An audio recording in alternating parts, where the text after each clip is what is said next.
Hello all, welcome to my YouTube channel Learn Computer with RCS। Python fundamental की इस video series में आज हम वाइल लूप पे वर्क करके देखेंगे कि कैसे वाइल लूप की पूरी प्रोसेसिंग होती है। इसको हम पाइथन आईडीएलई में उसके प्रोग्राम को बनाकर देखेंगे।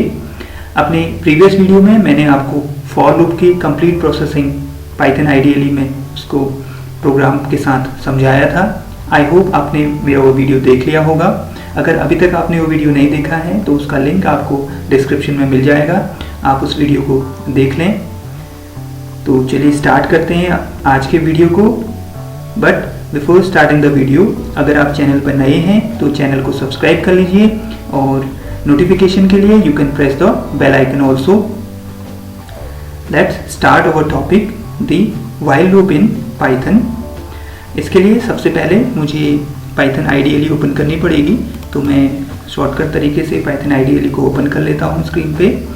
ओके, नाउ सबसे पहले मैं बात करता हूँ व्हाइल लूप की डेफिनेशन की।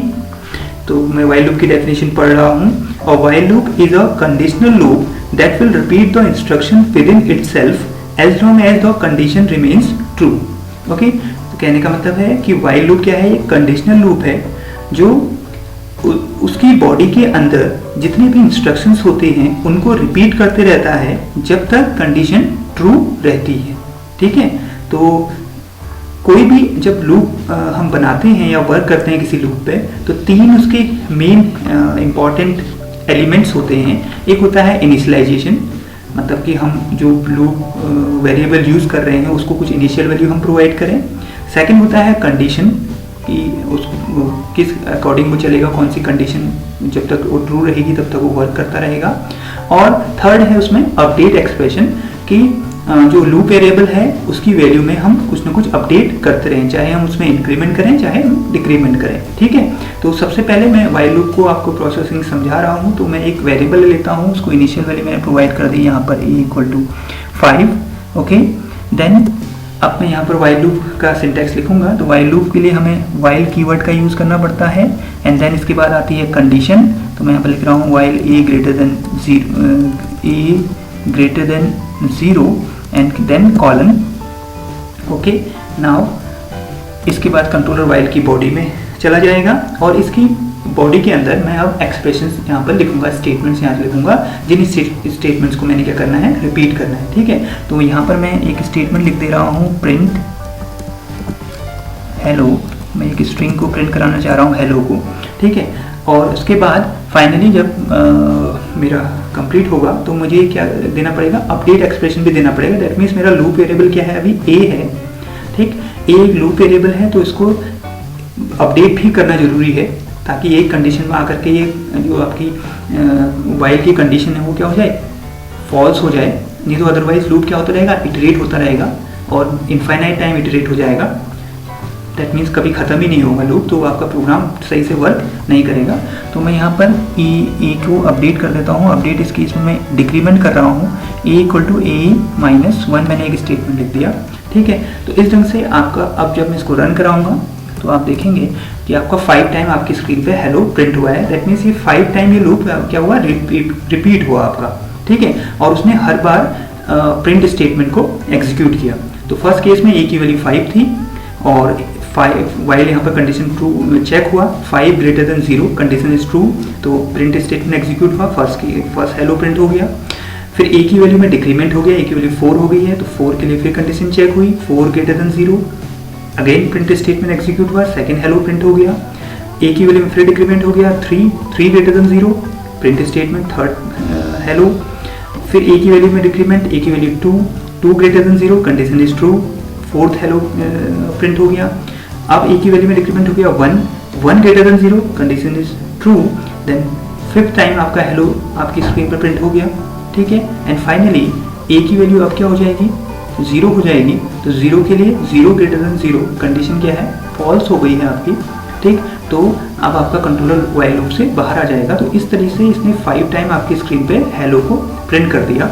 ओके, तो यहाँ पर आप तीनों केसेस देख रहे हैं। मैंने कहा सबसे पहले आपका इनिशियलाइजेशन हुआ, फिर कंडीशन दिया मैंने उसको, एंड देन फाइनली उसको अपडेट एक्सप्रेशन भी मैंने प्रोवाइड किया। तो तीनों, कोई भी लूप में ये 3 एलिमेंट्स मेन इंपॉर्टेंट होते हैं। चौथा एलिमेंट की बात करें तो बॉडी ऑफ द लूप है। तो ये दोनों स्टेटमेंट क्या है उसकी, वाइल की बॉडी के अंदर काम कर रहे हैं, प्रिंट स्टेटमेंट और update expression.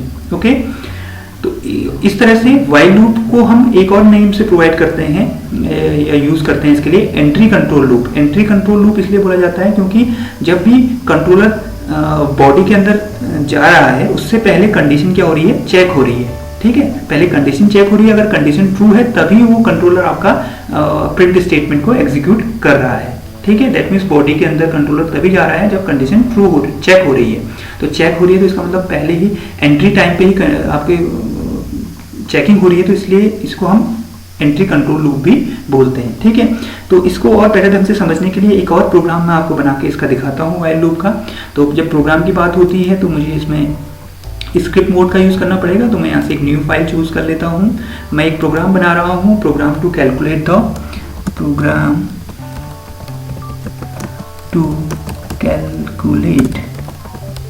The factorial of a given number. Okay, तो फैक्टोरियल, किसी नंबर का फैक्टोरियल मुझे कैलकुलेट करना है। तो उसके लिए मैं यूजर से सबसे पहले एक नंबर इनपुट कराने को बोलूँगा। नंबर एक वेरिएबल ले लिया और इसके अंदर मैं इनपुट फंक्शन की मदद से एक नंबर इनपुट कराने को बोलता हूँ, enter the number. Okay, then उसके बाद मैं यहाँ पर 2 वेरिएबल ले रहा हूँ। एक फैक्ट वेरिएबल ले रहा हूँ जो मुझे मदद करेगा फैक्टोरियल को कैलकुलेट करने में, इसकी इनिशियल वैल्यू मैंने 1 प्रोवाइड कर दी। और एक और वेरिएबल मैंने यहाँ पर ले लिया a, ये वाइल लूप को इटरेट कराने में मदद करेगा, लूप वेरिएबल है एक तरह से ये। ठीक है, इसको इनिशियल वैल्यू मैंने प्रोवाइड कर दी। ठीक है, मैंने पे भी बताया था आपको इनिशियलाइजेशन है, तो लूप वेरिएबल को पहले इनिशियलाइज कर दिया a = 1 से। अब मैं यहाँ पर वाइल लूप लगाऊंगा, वाइल a कंडीशन यहाँ पर दे रहा हूँ a <= num। जब तक a की वैल्यू <= num है तब तक वाइल लूप वर्क करेगा। और वर्किंग कैसे होगी इसकी स्टेटमेंट, इसकी बॉडी के अंदर क्या प्रोसेसिंग होगी, ये होगा कि फैक्ट में बार बार फैक्ट जो वेरिएबल है उसकी वैल्यू चेंज होगी, मल्टीप्लाई होगा किससे, a से मल्टीप्लाई होगा और आपका a में आपका इंक्रीमेंट हो जाएगा। तो ये आपने अपडेट एक्सप्रेशन भी इसको प्रोवाइड कर दिया, इस केस में इंक्रीमेंट हो रहा है। ठीक है, तो इस तरह से आपका फैक्टोरियल कैलकुलेट होगा और वो स्टोर हो जाएगा फैक्ट वेरिएबल के अंदर। एंड फाइनली इससे बाहर आकर के आप इसको क्या कर सकते हैं, स्क्रीन पे प्रिंट कर सकते हैं कि the factorial of num is fact. ठीक है, तो ये स्टेटमेंट कैसे वर्क करेगा, प्रिंट स्टेटमेंट जब रन होगा तो आपका ये कांस्टेंट स्ट्रिंग है, ये एज इट इज प्रिंट होगी और नम को रिप्लेस कर देगा जो भी नम की वैल्यू आप प्रोवाइड करेंगे उसे, and is as a constant string वैसे ही प्रिंट होगी। फैक्ट को भी वो रिप्लेस कर देगा जो भी आपकी फैक्ट की वैल्यू कैलकुलेट होके आएगी। ठीक है, इसको सेव कर लेते हैं जल्दी से। डेस्कटॉप पे मैं सेव कर रहा हूँ फैक्ट नाम से। ओके, फैक्ट नाम से मैंने इसको सेव कर लिया है एंड देन रन इट। आपसे एक नंबर पूछा, आपने नंबर इनपुट कर दिया 5 और आप देखेंगे ये आपकी स्क्रीन पर लिखा हुआ आ गया द फैक्टोरियल ऑफ 5 इज 120। ठीक है, अब जल्दी से इसकी प्रोसेसिंग को समझते हैं कि कैसे इस फॉर लूप ने पूरा वाइल लूप ने वर्क किया कंप्लीट, कैसे कैलकुलेट किया आपका फैक्टोरियल को। तो मैं इसको 1 बाय 1 स्टेप वाइज आपको समझाता हूँ। तो इसमें देखिए आप सबसे पहले आपने नंबर इनपुट करा दिया, नंबर आपने इनपुट ले लिया 5 सपोज। ठीक है, जैसे इसमें मैंने इनपुट दिया था इसको 5, तो इस केस में फैक्ट की वैल्यू इनिशियल वैल्यू 1 हो गई है, ए की इनिशियल वैल्यू भी 1 हो चुकी है। ठीक है, वाइल लूप में कंट्रोलर आएगा और यहाँ पर चेक होगा a <= num, that means 1 <= num, that means 5, condition is true. 1 जो है नम 5 से छोटा है तो कंडीशन क्या आ रही है, ट्रू आ रही है। तो अंदर जाएगा बॉडी के अंदर और वहाँ पहला स्टेटमेंट एग्जीक्यूट होगा, फैक्ट = फैक्ट × 1। फैक्ट की वैल्यू 1 थी और ए की वैल्यू भी 1 है, तो मल्टीप्लाई होके दोनों 1 × 1, फैक्ट की वैल्यू क्या रहेगी, 1 ही रहेगी। And then update expression execute होगा, a = a+1, ए की वैल्यू 2 हो जाएगी। अब फिर से वाइल लूप चेक होगा, 2 <= num, दैट मीन्स 5, 2 <= 5, कंडीशन अभी भी ट्रू है। दोबारा से फैक्ट कैलकुलेट होगा, तो fact = fact, that means fact कितना था लास्ट टाइम 1 था और a कितना है 2 है, 2 × 1, फैक्ट की वैल्यू हो जाएगी 2 और a = a+1, दैट मीन्स ए की वैल्यू जाएगी 3, ठीक है। Then 3 less than equal to 5, condition अभी भी ट्रू है, तो फैक्ट की वैल्यू फिर कैलकुलेट होगी। दैट मीन्स यहाँ पर आ जाएगा फैक्ट की लास्ट वैल्यू थी 2 मल्टीप्लाई बाई 3, दैट मीन्स 6, ठीक है। फैक्ट 3 इंटू 2 कितना हो जाएगा 6, तो फैक्ट की वैल्यू कितनी होगी 6 होगी, और ए की वैल्यू हो जाएगी आपकी 4, ओके। ए की वैल्यू कितनी होगी आपकी 4 कैलकुलेट होगी।